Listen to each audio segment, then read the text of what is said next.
Hi folks, welcome to the Prepared Homestead. This is Travis. Thank you all for stopping by to watch.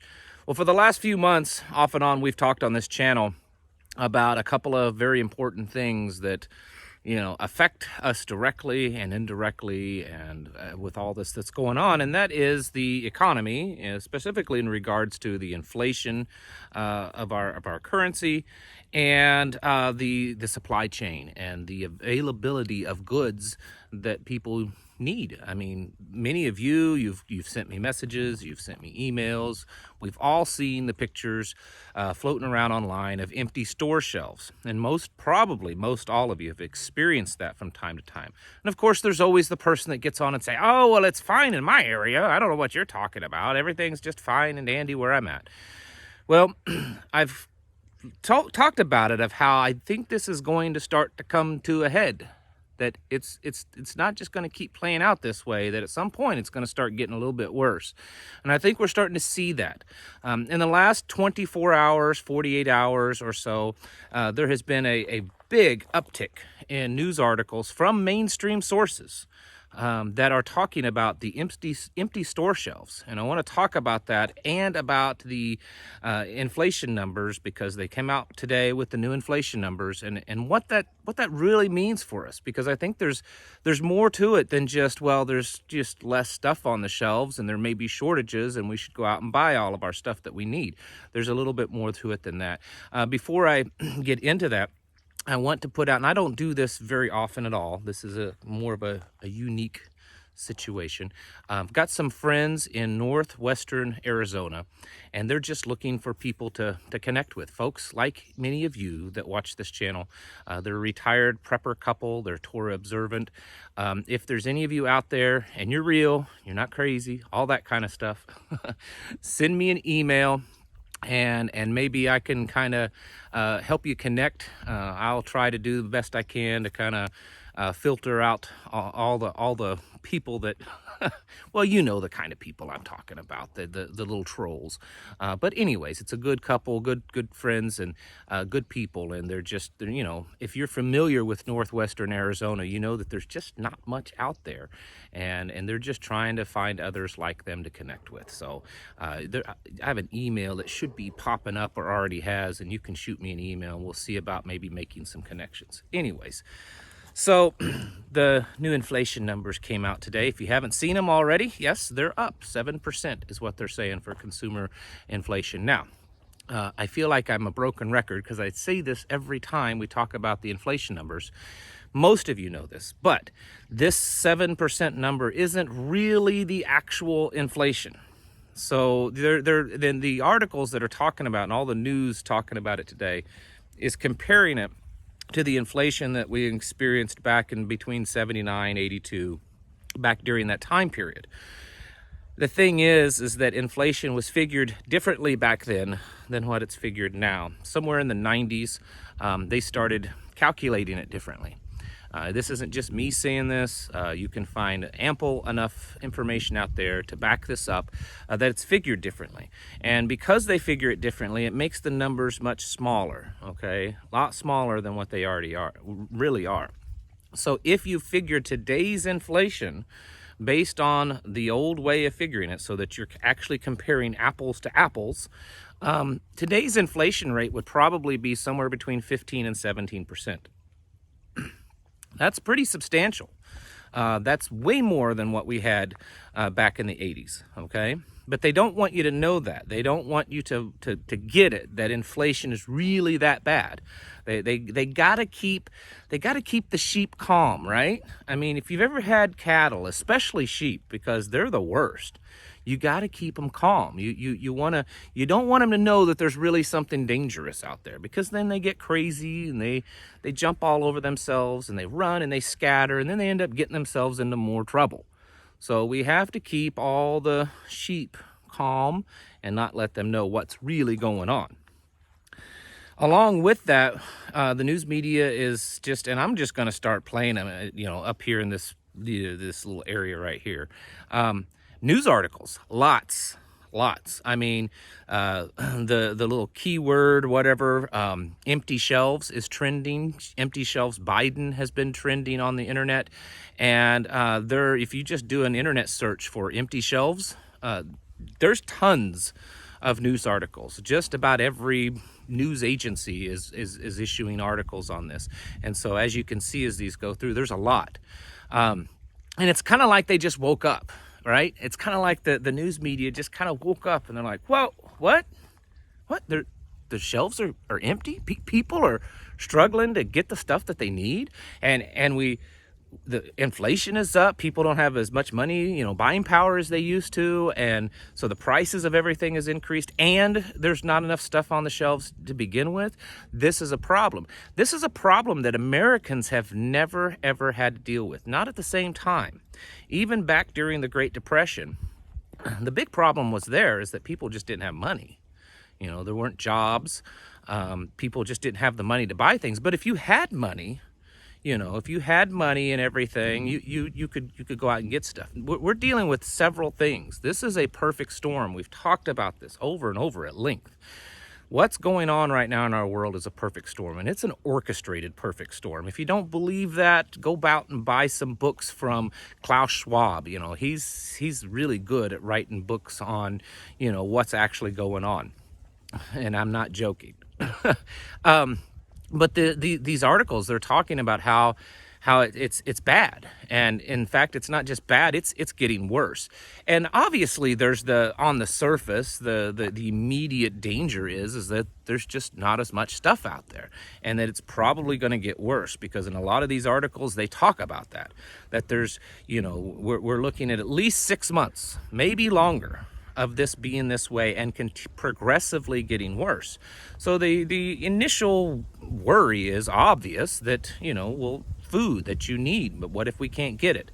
But there's still other things that I think we should be concerned with. And that's some of what I want to talk about, because the obvious, we already know that, you should be stocking up. And if you haven't, it's going to be getting harder and harder to do so.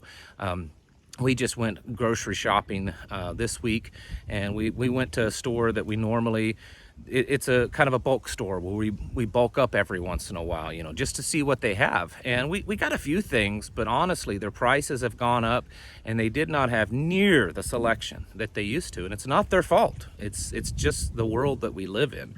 So it is becoming harder and harder for you to prep up if you're not prepared already. Still do it. Just know that it's going to be a little bit more difficult. So there's several things going on. We have inflation, and regardless of whose fault that is and what's causing it, it exists. We have supply chain problems that are ever ongoing. I mean, they've tried to tell us for the last couple of months that, we fixed that. Don't worry about the supply chain. Well, guess what? They didn't fix it. It's still going on. It's still happening. There's still ships that aren't able to unload at a timely fashion. Then there's this new variant, and it's causing people to panic and causing people not to go to work and not able to go to work because of all these regulations that if you pop positive, you have to stay home for so long. And because so many people are getting it, well, businesses are actually having a real hard time right now just keeping their doors open because everyone's got it. And that's becoming a problem in the supply chain from the beginning to the end in your store shelves.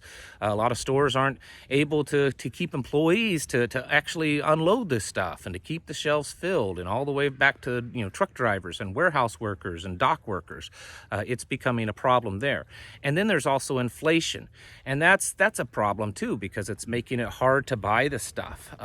People aren't able to buy the things that they want to buy because they just don't have the buying power. If your grocery budget is $500 a month or $1,000 a month, you're not getting as much as you would have a couple of years ago. It's just, that's just the fact. It's true.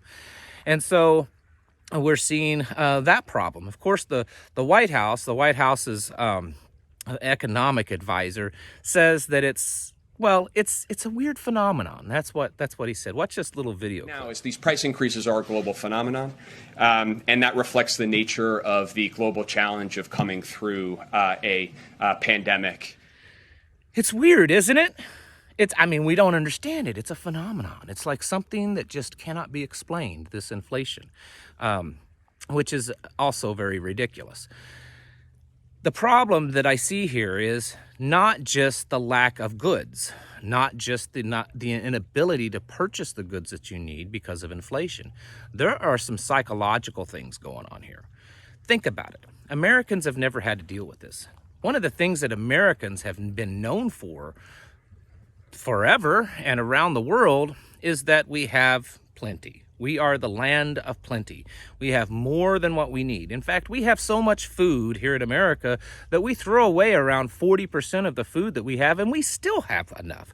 We send it all over the world. We hand it out for free. Food in America has typically been the cheapest. You can get it anywhere else in the world because we are a gluttony of food, and that's changing. So there's a psychological aspect going on with the American people. In fact, so much so that over 70% of Americans right now say that this is a serious problem, that they're really worried about this. In fact, more Americans are worried about this than they are about the health crisis. They're seeing this be a real problem. It's also going to affect us around the world. The rest of the world has also looked at America as that way. There's been this, they try to emulate us. We were the inventor of the supermarkets, and where you could go in and you could just buy anything you want because the shelves are filled with such a variety and such an amount. And so other countries around the world have tried to emulate that, but that's changing. And it's going to change because they see that there's something going on, that we are not the country that we once were. In fact, even British media right now is reporting on this, and they're comparing what's going on in America today by what went on in the Soviet Union. They're saying that, look at this article, that American shelves are reminiscent of a 1981 Soviet Union grocery stores. I mean, that's affecting us here in America. It's affecting us psychologically, but it's also going to affect the rest of the world. This is some major damage that's happening. Now, will Americans get to the point that we start to panic? Will we start to see panic in grocery stores where people, do kind of like what they did back at the beginning of the health crisis? It's very possible. But even if we don't start see that panic, I think we're going to start seeing repercussions of this. This is not good in the immediate, but this is certainly not good in the long term for various reasons. Damage that it's doing to America and Americans individually. They're starting to kind of realize the seriousness is starting to set in, and that's when we're going to start seeing greater problems. That's when we're going to start seeing more uprisings possibly. We're going to start seeing especially like what we're seeing in other countries, which it is happening all over. I mean, Europe is just, in Central Asia, there's riots and protests constantly in a lot of these countries. We could start to see that here in America. We could start seeing an even greater reduction of supplies and foods and stuff on the shelves. We could start seeing panic buying. And then we could start seeing Americans, because Americans aren't like the rest of the world. We've never had to deal with this. Americans just can't wrap their minds around not being able to have enough stuff. And so even in other countries that they might protest because of this, they may have at some point in their lifetime experienced it, because this is not as uncommon in other countries as it is here in the United States. And Americans experience this more and more. It could potentially turn violent. You could start seeing violence in the grocery stores, people fighting over items.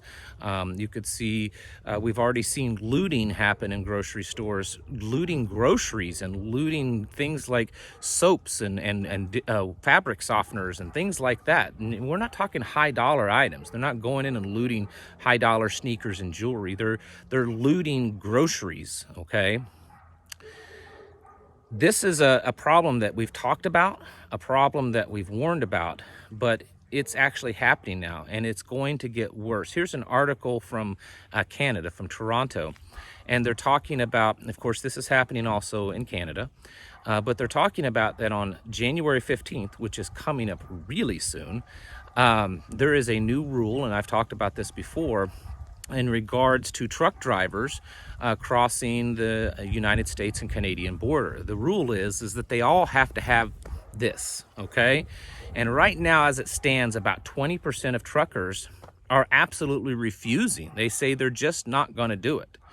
And in this article here, they did some of their own math, and they come up with a number of somewhere in the neighborhood of 250 million pounds of goods every day will not be crossing back and forth across the Canadian-US border.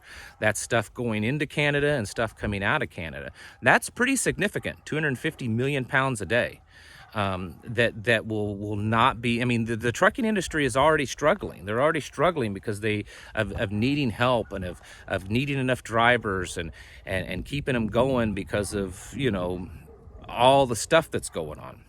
And then you potentially take away 20% of their workforce. This is going to be significant. And so while things are bad now, they're just going to continue to get worse.